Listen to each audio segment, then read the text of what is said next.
Viva o Rei Zumbi! Pra sempre, meu guerreiro, lembrarei de ti.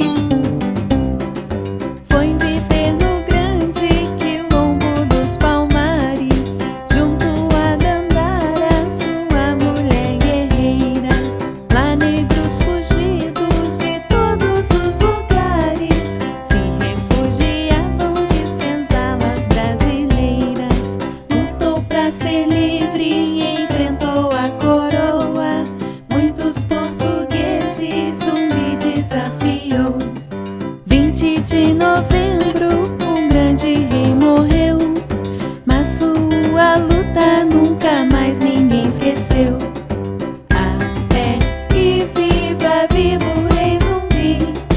Até e viva, viva o Rei Zumbi! Até e viva, viva o Rei Zumbi! Pra sempre, meu guerreiro, me lembrarei de ti.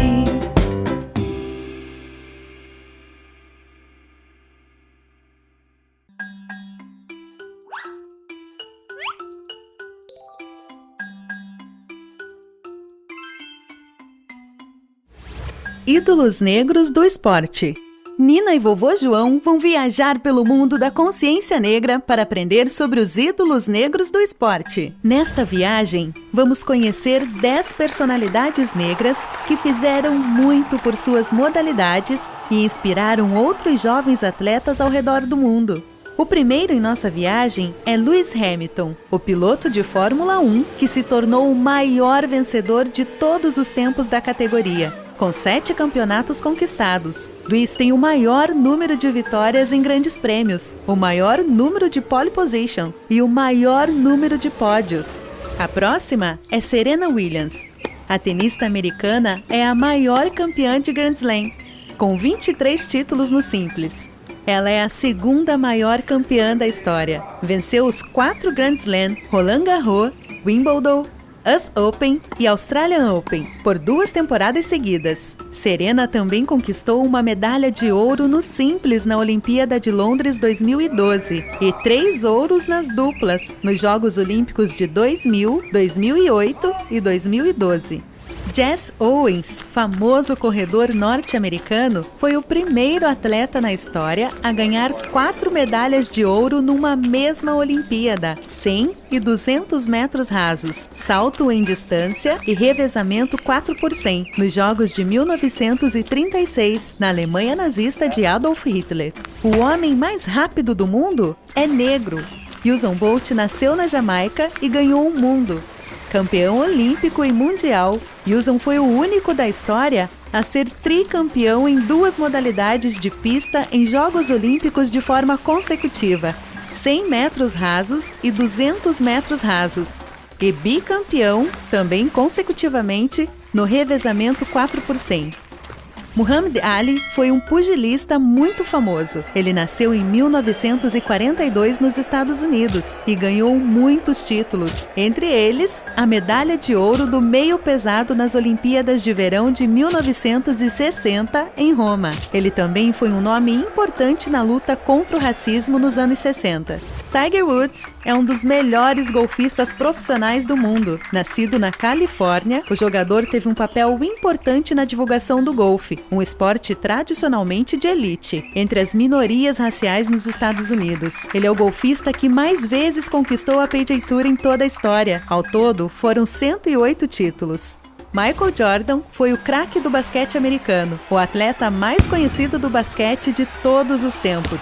Nascido em Nova York, ele fez sucesso no Chicago Bulls entre os anos 80 e 90. O ala armador venceu 6 títulos do Campeonato Nacional, 2 ouros olímpicos com a seleção americana, uma Copa América de basquete e 1 ouro nos Jogos Pan-Americanos.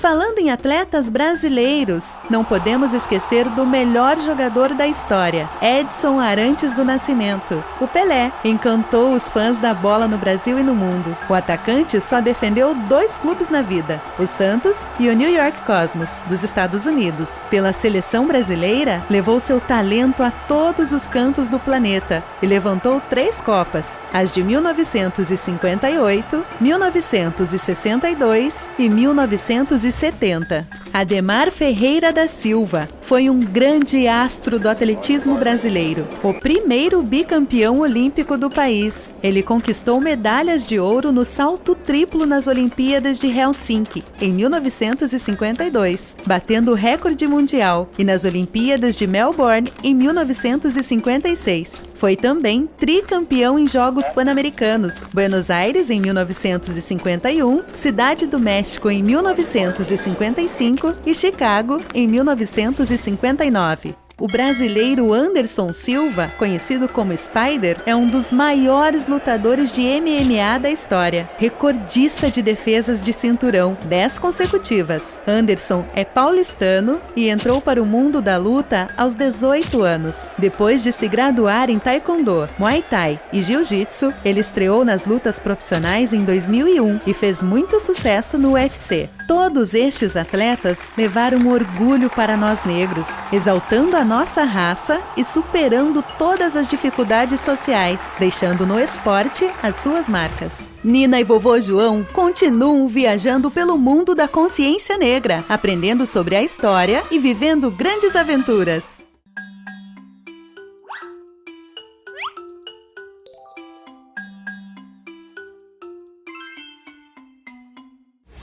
A vida de Nelson Mandela. Nina e vovô João vão viajar pelo mundo da consciência negra para aprender sobre a vida de Nelson Mandela. Nelson Mandela foi o líder do movimento contra a Apartheid, uma lei que segregava os negros no país. Condenado em 1964 à prisão perpétua, foi libertado em 1990, depois de grande pressão internacional, e se tornou presidente da África do Sul.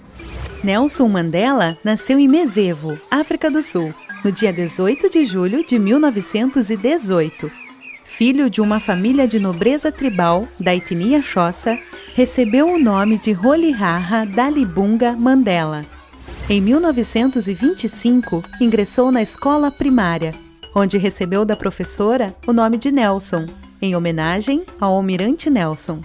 Em 1939, Mandela ingressou no curso de Direito, na Universidade de Fort Hare, a primeira universidade da África do Sul a ministrar cursos para negros. Por se envolver em protestos contra a falta de democracia racial na instituição, foi obrigado a abandonar o curso.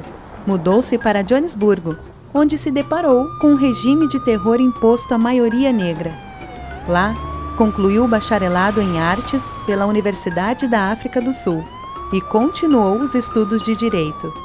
Em 1944, junto com Walter Sisulu e Oliver Tambo, Mandela fundou a Liga Jovem do Congresso Nacional Africano, a CNA, que se tornou um instrumento de representação política dos negros. Em 1948, apoiados nas ideias de superioridade racial do branco, o homem europeu instituiu leis que sustentaram o regime de apartheid, separação, na África do Sul. Era proibido o casamento interracial. Era obrigado o registro da raça na certidão. Brancos e negros viviam em áreas separadas, onde as escolas, hospitais e praças eram estabelecidos em locais distintos para as duas raças.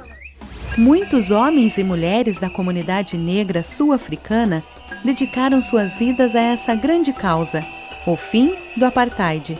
E um dos mais notáveis líderes do movimento negro da África do Sul foi Nelson Mandela. Em 1956, Mandela foi preso pela primeira vez, acusado de conspiração. Em 1960, diversos líderes negros foram perseguidos, presos, torturados, assassinados ou condenados. Entre eles estava Mandela, que em 1964 foi condenado à prisão perpétua. Ficou 27 anos no cárcere na ilha de Robben. Na década de 80, intensificou-se a condenação internacional ao apartheid e um plebiscito foi feito, o que terminou com este regime. No dia 11 de fevereiro de 1990, depois de 26 anos, o presidente da África do Sul, Frederick de Klerk, libertou Nelson Mandela.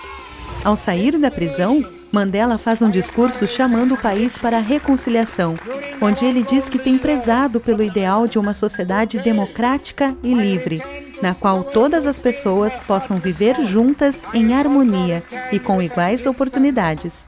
Em 1993, Nelson Mandela e o presidente assinam uma nova Constituição sul-africana, pondo fim a mais de 300 anos de dominação política da minoria branca, preparando a África do Sul para um regime de democracia multirracial. Nesse mesmo ano, recebem o Prêmio Nobel da Paz, pela luta em busca dos direitos civis e humanos no país. Em 1994, Mandela conseguiu a realização das eleições multirraciais em abril. Seu partido saiu vitorioso e ele foi eleito o primeiro presidente democrático da África do Sul.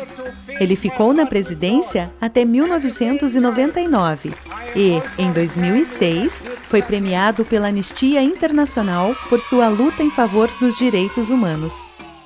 Nelson Mandela faleceu em Joanesburgo, África do Sul, no dia 5 de dezembro de 2013, e sua história de luta fez da África do Sul um país onde negros e brancos pudessem viver juntos, colocando fim à segregação racial que existia no país. Nina e vovô João continuam viajando pelo mundo da consciência negra, aprendendo sobre a história e vivendo grandes aventuras.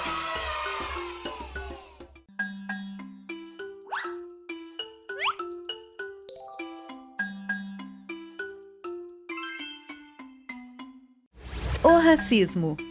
Quinho e vovô João vão viajar pelo mundo da consciência negra para aprender sobre o racismo.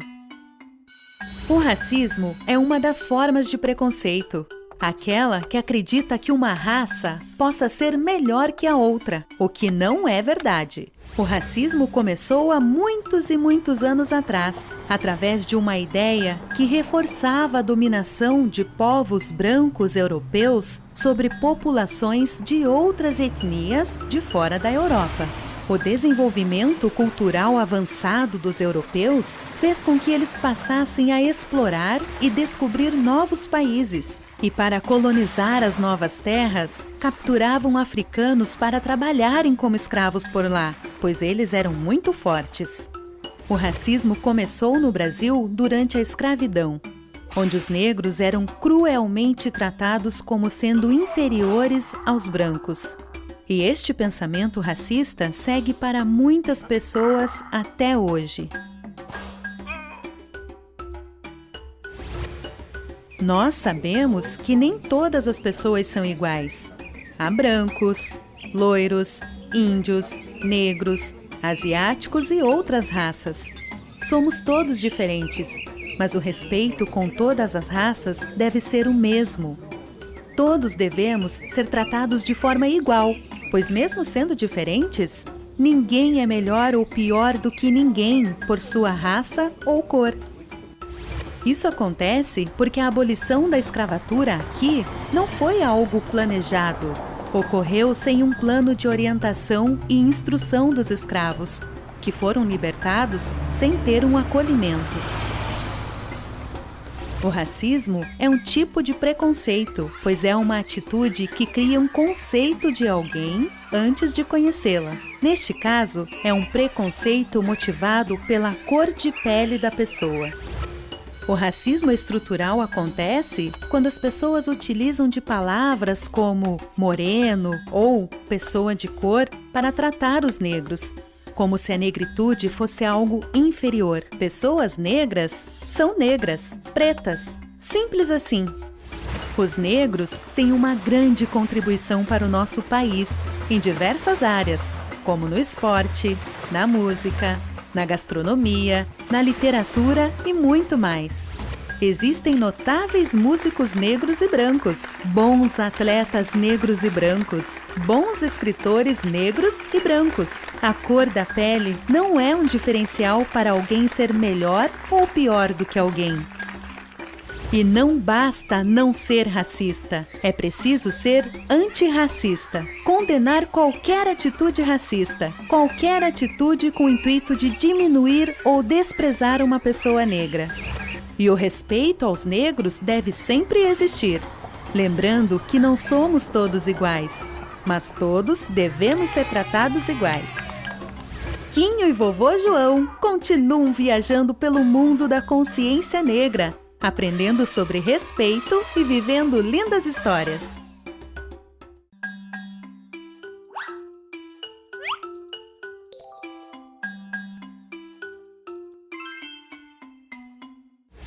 Racismo estrutural. Nina e vovô João vão viajar pelo mundo da consciência negra para aprender sobre o racismo estrutural. Existem muitas sociedades que já têm em sua estrutura a discriminação, privilegiando algumas raças ao invés de outras. Isso é considerado como racismo estrutural. No Brasil e em muitos países do mundo, como na América e Europa, essa distinção acaba por privilegiar os brancos e desfavorecer os negros e índios. Mesmo que existam leis garantindo a igualdade entre todos, o racismo faz parte de um processo histórico que molda a sociedade por anos. Mas dizer que o racismo é estrutural não significa que é um problema sem volta, ou que devemos aceitá-lo. Muito pelo contrário, serve para entender que fazemos parte do sistema racista e que é preciso conversar a respeito, sendo antirracista. Essa estrutura social que fez do racismo algo permanente ao longo da história no Brasil pode ser contada pelas próprias leis do país. Algumas delas são da época em que os negros eram escravizados, mas outras vieram mesmo depois do fim da escravidão. Por exemplo, a própria Lei Áurea, de 1888. Além de o Brasil ser o último país das Américas a libertar os escravos, os negros que aqui moravam se viram livres, mas sem opções de educação ou trabalho. Isso aconteceu devido à lei anterior, de 1824, onde a Constituição dizia que a escola deveria ser um direito de todos os cidadãos, mas não incluindo os povos escravizados. Já em 1850, a Lei de Terras permitiu que o Estado vendesse terrenos a custos altos, o que tornaria inviável a pessoas negras ter acesso a eles e cultivar o próprio alimento.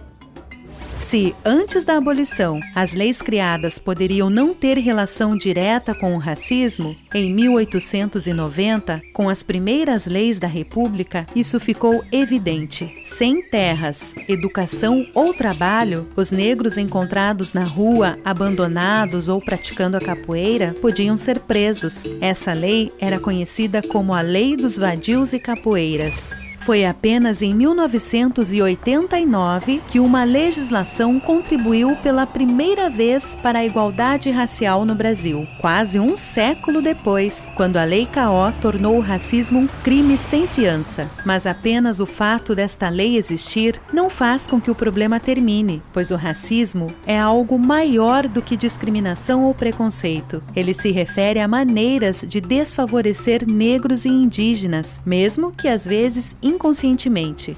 O racismo estrutural, causado pela estrutura de leis e a forma com que a nossa sociedade foi estruturada, desde a escravidão até os dias de hoje, deve ser combatido para que todos tenham as mesmas oportunidades, independente de sua raça. Nina e vovô João continuam viajando pelo mundo da consciência negra, aprendendo sobre importantes lições e vivendo novas histórias.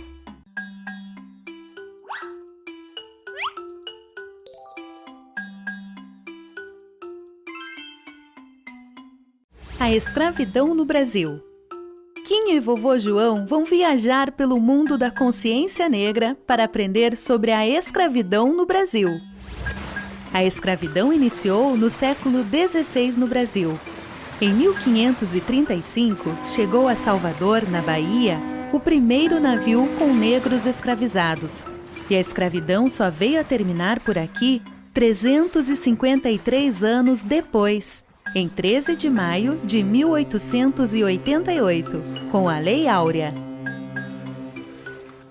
Mas as primeiras pessoas a serem escravizadas aqui no Brasil foram, na verdade, os índios. Depois deles, negros africanos capturados em conquistas portuguesas a países como Angola e Moçambique foram trazidos à força ao Brasil para serem escravizados. Portugal, naquela época, tinha uma população muito pequena, de menos de 2 milhões de habitantes, e não tinha condições de enviar parte de seus habitantes para o Brasil para trabalhar na colônia. Dessa forma, os colonizadores usaram a escravidão para trazer trabalhadores para cá. A escravidão já existia na África e no mundo árabe. Os ingleses, espanhóis, holandeses, franceses e portugueses fizeram a escravidão um negócio lucrativo, pois com ela apenas crescia a produção de embarcações, roupas, comidas e muitos outros produtos associados ao comércio de pessoas. Mas as pessoas que eram escravizadas não ganhavam nada com isso. Ao contrário, só perdiam, pois passavam a pertencer a outra pessoa, produzindo riqueza para ela, ao trabalhar no plantio da cana-de-açúcar, colheita, construção de casas, igrejas e também engenhos. Mas a partir do momento em que a sociedade europeia adotou as ideias do liberalismo e do iluminismo, a escravidão passou a ser questionada por lá, porque a falta da liberdade não combinava com esta nova ideia de mundo. Assim, alguns países passaram a pôr fim na escravidão. No Brasil, em 1850, se proibiu o tráfico de escravos, com a Lei Eusébio de Queiroz. Já em 1871, a Lei do Ventre Livre libertou os filhos de escravos. E em 1879, liderada por políticos e intelectuais, se iniciou a campanha abolicionista. Em 1885, a Lei dos Sexagenários deu a liberdade para os escravos maiores de 60 anos. Por fim, no dia 13 de maio de 1888, a abolição da escravidão foi concedida aqui no Brasil pela Lei Áurea, aprovada pelo Senado e assinada pela Princesa Isabel. A escravidão ali acabou, mas os negros libertados foram abandonados sem qualquer plano, entregues à própria sorte. E este problema impacta o nosso país até hoje. Quinho e vovô João continuam viajando pelo mundo da consciência negra, aprendendo sobre história e vivendo lindas experiências.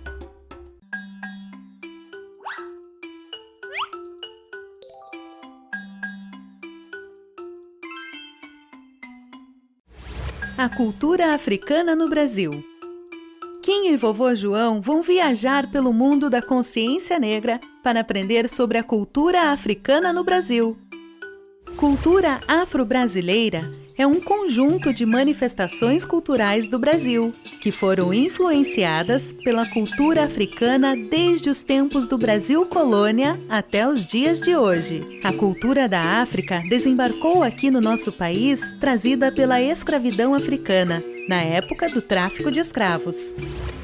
Algumas das muitas religiões que temos aqui no Brasil mantêm suas fortes raízes africanas, como é o caso típico das casas de candomblé. A Umbanda também tem grande influência africana. Quando o papo é comida, a feijoada brasileira, considerada o prato nacional do nosso país, é apontada como uma criação dos africanos escravizados que vieram para cá. A culinária baiana tem forte influência da África, em pratos típicos como acarajé, vatapá e moqueca. Estes pratos são preparados com o azeite de dendê, que é extraído de uma palmeira africana que chegou em nosso país nos tempos da colônia. O samba, notável ritmo popular brasileiro, é considerado uma manifestação popular africana, combinada com a cultura brasileira, que se tornou conhecido como um ritmo urbano característico do Rio de Janeiro, cidade capital do Brasil colônia. Outros ritmos com forte influência brasileira são o samba reggae, a lambada e o axé, este muito famoso na Bahia. Da cultura africana vieram muitos instrumentos musicais, como o afoxé, o agogô, o atabaque, o berimbau e o tambor. Ah, falando em berimbau, a capoeira, uma arte lá no século XVII, surgiu na África e ela foi trazida para o Brasil por escravos, se popularizando com este nome aqui no Brasil. O maracatu, o cabulelê e o samba de roda são danças típicas do nosso país e que também têm forte influência da cultura afro-brasileira. A cultura africana deu várias contribuições para a nossa língua portuguesa. Palavras como dengo, cafuné, caçula, moleque e fubá são de origem africana. Com tantas contribuições, podemos dizer que o Brasil é uma extensão do continente africano e, graças à sua vasta cultura, temos todas estas riquezas em nosso país. Quinho e vovô João continuam viajando pelo mundo da consciência negra, aprendendo sobre respeito, cultura e vivendo incríveis aventuras.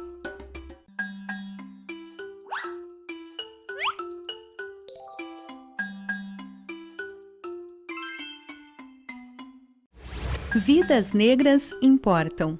Quinho e vovô João vão viajar pelo mundo da consciência negra para aprender sobre o movimento Vidas Negras Importam. O movimento Vidas Negras Importam, ou Black Lives Matter, é um movimento ativista internacional que começou lá nos Estados Unidos, como uma forma da comunidade afro-americana se unir para combater a violência contra eles. Ele teve início em 2013, quando o policial George Zimmerman foi solto depois de ter atirado e matado injustamente Trayvon Martin, um adolescente afro-americano. Mas seu reconhecimento se deu quando a comunidade afro-americana tomaram as ruas após a morte, em 2014, de dois afro-americanos, Michael Brown e Eric Garner, em Nova York. Em 2016, o movimento chegou ao Brasil, onde ativistas tomaram as ruas e as redes sociais, com manifestações solidárias às vítimas da violência dos policiais contra os negros. No ano de 2020, o movimento ganhou grande força após o norte-americano George Floyd ser morto após um policial tê-lo deixado sem respirar.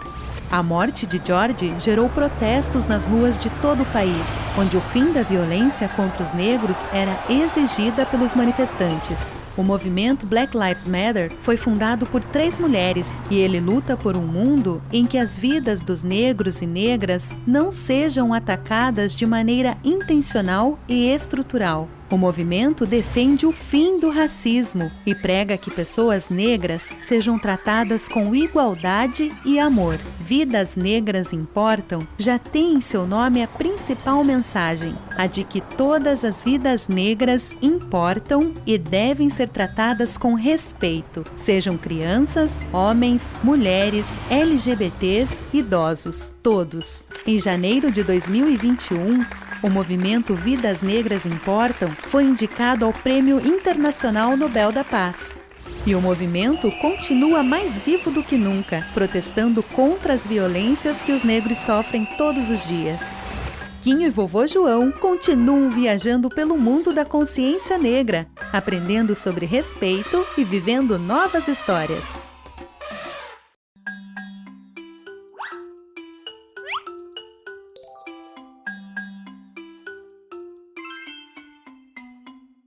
A vida de Martin Luther King.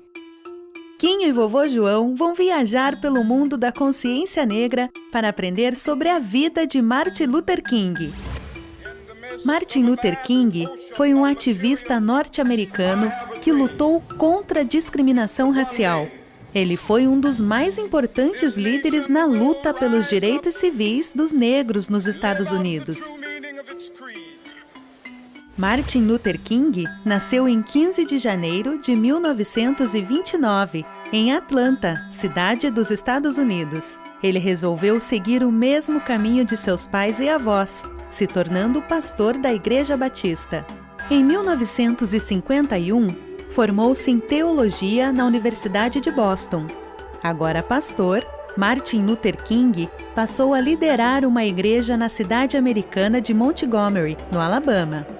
Desde muito cedo, Martin Luther King notava a segregação social e racial que os negros de seu país, em especial nos Estados do Sul, sofriam. Ele então começou sua luta para que os direitos civis dos negros norte-americanos fossem reconhecidos. Mas um fato impulsionou a luta de Martin. Em 1º de dezembro de 1955, Rosa Parks, uma costureira negra de Montgomery, foi abordada e levou uma multa por se sentar em um lugar reservado para as pessoas brancas em um ônibus da cidade. Isso porque lá, os negros só podiam ocupar os últimos lugares. Rosa Parks e seu silencioso protesto se espalhou pela cidade, tanto que o Conselho Político Feminino armou um boicote aos ônibus. Martin Luther King apoiou o protesto e milhares de negros começaram a não utilizar mais os ônibus, passando a caminhar quilômetros a caminho do trabalho. O protesto durou 382 dias, até que em 13 de novembro de 1956, a Suprema Corte dos Estados Unidos encerrou a segregação racial nos ônibus de Montgomery.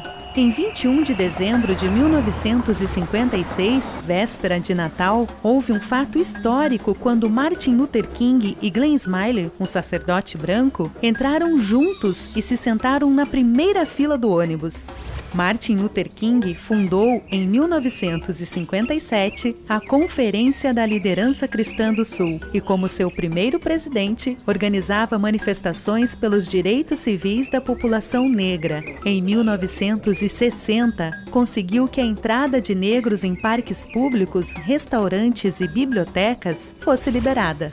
Mas sua luta atingiu o ápice em 1963, ao liderar a Marcha sobre Washington, reunindo mais de 250 mil pessoas. Foi lá que ele fez o seu notável discurso conhecido como, em português, Eu Tenho um Sonho, ao falar de seu sonho de sociedade, em que brancos e negros pudessem viver em harmonia. Seu sonho caminhava para realizar-se quando, em 1964, foi criada a Lei dos Direitos Civis, garantindo a tão esperada igualdade entre negros e brancos. Martin recebeu, neste ano, o Prêmio Nobel da Paz. E sua luta seguia. Martin Luther King liderou uma manifestação de milhares de defensores dos direitos civis em 1965, desde a cidade de Selma até Montgomery. Mas o grande ativista teve um fim trágico, e sua vida foi interrompida por um tiro enquanto descansava na sacada de um hotel na cidade de Memphis, no Tennessee. Martin Luther King faleceu no dia 4 de abril de 1968. Em 1983, o presidente norte-americano Ronald Reagan criou o Dia de Martin Luther King, Martin Luther King Day, um feriado nacional. Desde aí, nos Estados Unidos, se celebra no dia 20 de janeiro a vida desse homem que entrou para a história ao combater o racismo. Quinho e vovô João continuam viajando pelo mundo da consciência negra, aprendendo sobre respeito e vivendo novas histórias.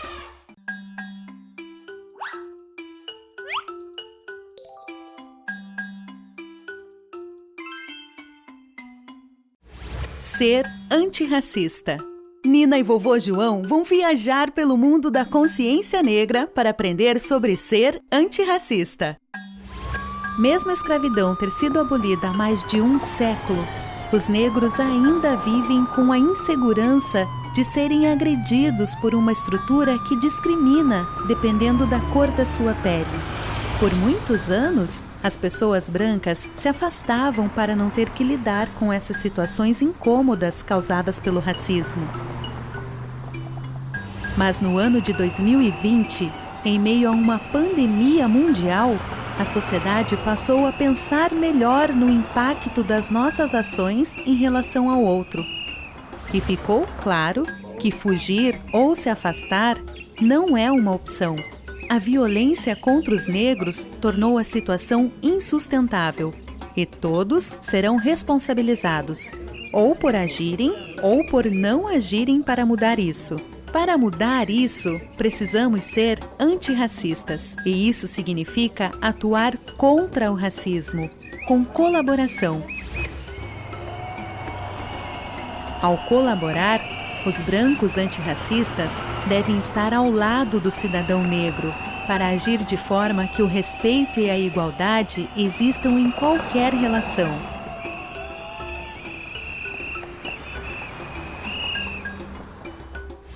Segundo a autora Djamila Ribeiro, no livro Pequeno Manual Antirracista, o racismo é um sistema de opressão que nega direitos, e não um simples ato da vontade de um indivíduo. Djamila diz que devemos reconhecer o caráter estrutural do racismo e não negar a sua existência. Nos tornarmos antirracistas é algo necessário e se dá nas atitudes do dia a dia. Que tal aprendermos 4 atitudes que todos devem ter para serem antirracistas? Primeiro, informe-se sobre o racismo. Estude o que é o racismo e a história dele no Brasil. Não devemos ter medo das palavras branco, negro, racismo, racista. Segundo, enxergue a negritude. Para encontrarmos soluções para uma realidade, temos que enxergá-la, tirá-la do invisível. O problema não é a cor. Vejam as cores. Somos diferentes e isso não é errado. Se vivemos relações raciais, temos que falar sobre negritude e sobre branquitude. Terceiro, temos que reconhecer os privilégios da branquitude. E isso não é ruim. As pessoas brancas, às vezes, não pensam sobre ser branca, pois o debate racial é sempre focado na negritude. Mas há que reconhecer que há poucas pessoas negras em cargos de poder, por exemplo. E isso deve incomodar a todos, e nos unirmos para fazer algo para mudar isso. Quarto, temos que entender que a responsabilidade pela criação do racismo, historicamente, é das pessoas brancas. Na época da escravização, o negro era tratado como mercadoria pelos brancos, que hoje deveriam se unir para reparar este erro histórico, através do combate ao racismo. Estude, escute, apoie. Afinal, o antirracismo é uma luta de todas e todos. Nina e vovô João continuam viajando pelo mundo da consciência negra, aprendendo sobre respeito e vivendo novas histórias.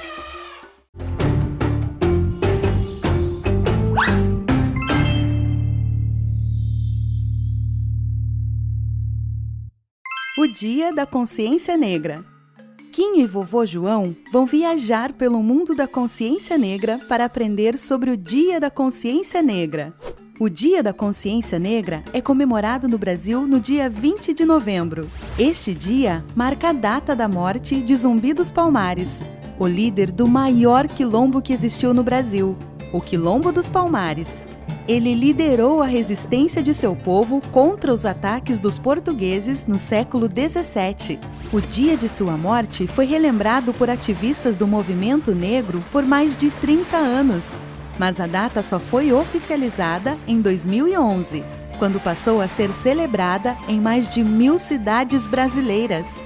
Há muitos anos atrás, o Brasil viveu um período muito triste em sua história, o da escravidão, onde os negros eram feitos de escravos, sendo maltratados e humilhados.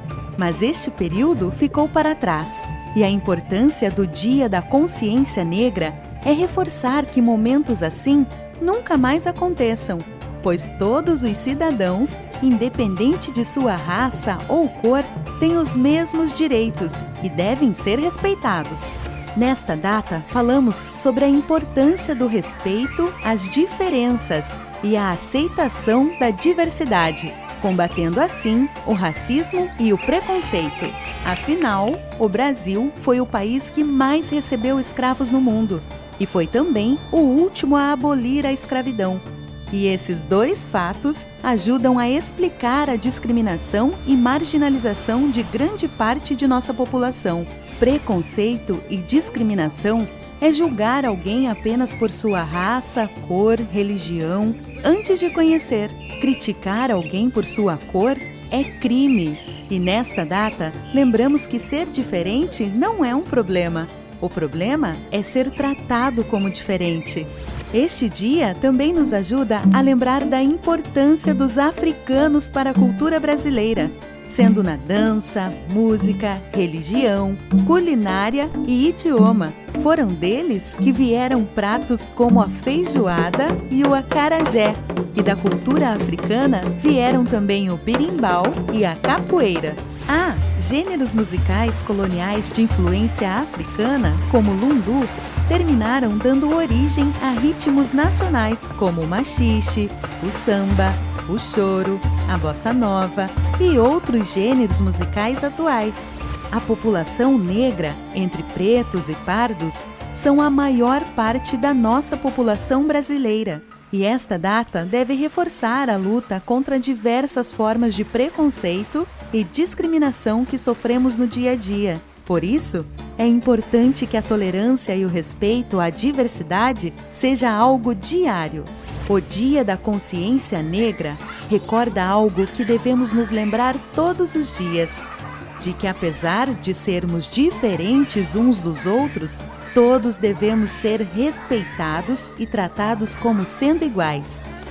Quinho e vovô João continuam viajando pelo mundo da consciência negra, aprendendo sobre respeito e vivendo lindas histórias.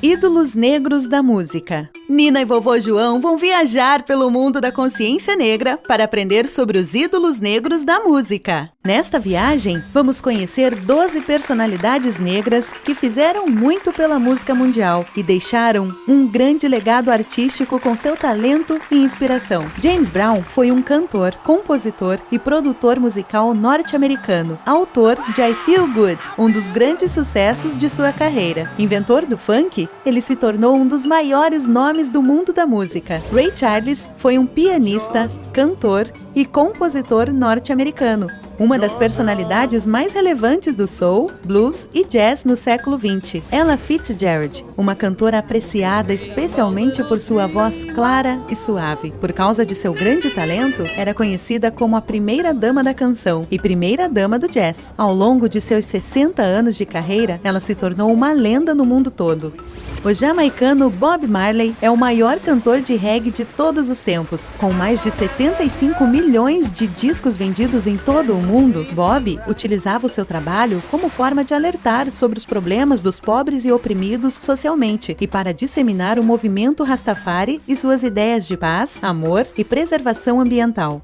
Jimi Hendrix foi um guitarrista, cantor e compositor norte-americano. Em praticamente todas as listas já publicadas de melhores guitarristas da história, ocupa o primeiro lugar. Ele é um dos mais influentes músicos de sua era, em diversos gêneros musicais. No Brasil, temos grandes ídolos, como Cartola, que foi um cantor, compositor, poeta e musicista de samba, e um dos precursores do gênero no Brasil, considerado por muitos o maior sambista da história. Francisca Edviges Neves Gonzaga. A Chiquinha Gonzaga foi compositora, pianista e a primeira mulher a reger uma orquestra no Brasil. Ela viveu em uma época de transição entre a monarquia e a república, e sua mãe era uma mulher parda liberta, filha de uma escrava negra que se casou com um homem branco. O carioca Pixinguinha foi um músico brasileiro, autor da música Carinhoso, em parceria com João de Barro. Foi arranjador, instrumentista e compositor, um dos maiores representantes do choro brasileiro, reconhecido mundialmente como um dos maiores cantores e compositores da música popular brasileira. Milton Nascimento foi um dos cantores que se opuseram à ditadura militar e fez parte do Clube da Esquina, um grupo de músicos, compositores e letristas surgido na década de 1960 em Belo Horizonte. Considerado um dos artistas mais reconhecidos do Brasil, o baiano Gilberto Gil tem mais de 50 álbuns lançados e conta com músicas com influências no rock, no reggae e na música africana. O cantor foi um dos nomes da Tropicália, movimento que levantou questões da situação política do país na época da ditadura. Um dos maiores nomes da MPB e do samba, Elza Soares, também entra para o time de artistas que denunciam os problemas sociais e estruturais, como a violência doméstica e o preconceito de gênero. O carioca Tim Maia Maia foi cantor, compositor, produtor, maestro e instrumentista, responsável por introduzir os gêneros do soul e funk na música popular brasileira, além de ser reconhecido como um dos maiores ícones da nossa cultura musical. Todos estes artistas levaram orgulho para nós negros, exaltando a nossa raça e superando todas as dificuldades sociais, deixando na música as suas marcas. Nina e vovô João continuam viajando pelo mundo da consciência negra, aprendendo sobre importantes lições e vivendo novas histórias.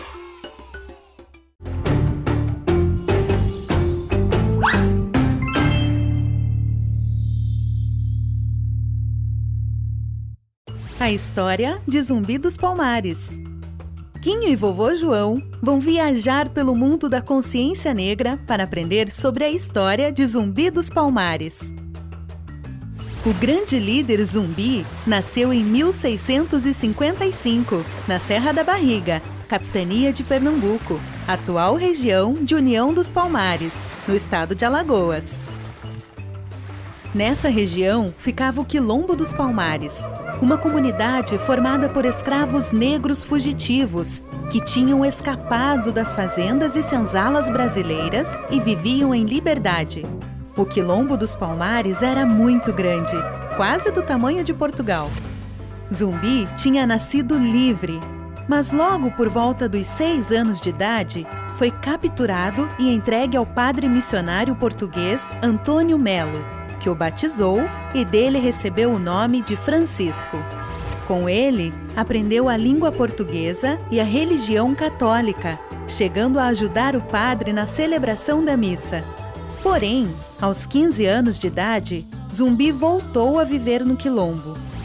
Por volta de 1678, o governador da capitania de Pernambuco, cansado de um longo conflito que tratava com o Quilombo de Palmares, se aproximou do líder do Quilombo na época, Ganga Zumba, fazendo a ele uma oferta de paz. O governador ofereceu então a liberdade para todos os escravos fugitivos se o Quilombo voltasse a ser dominado pela coroa portuguesa. A proposta do governador foi aceita pelo líder Ganga Zumba, mas o jovem Francisco decidiu rejeitá-la e desafiou a liderança de Ganga Zumba. Prometendo continuar a resistência contra os portugueses, Francisco tornou-se o novo líder do Quilombo dos Palmares, passando a ser conhecido como Zumbi dos Palmares.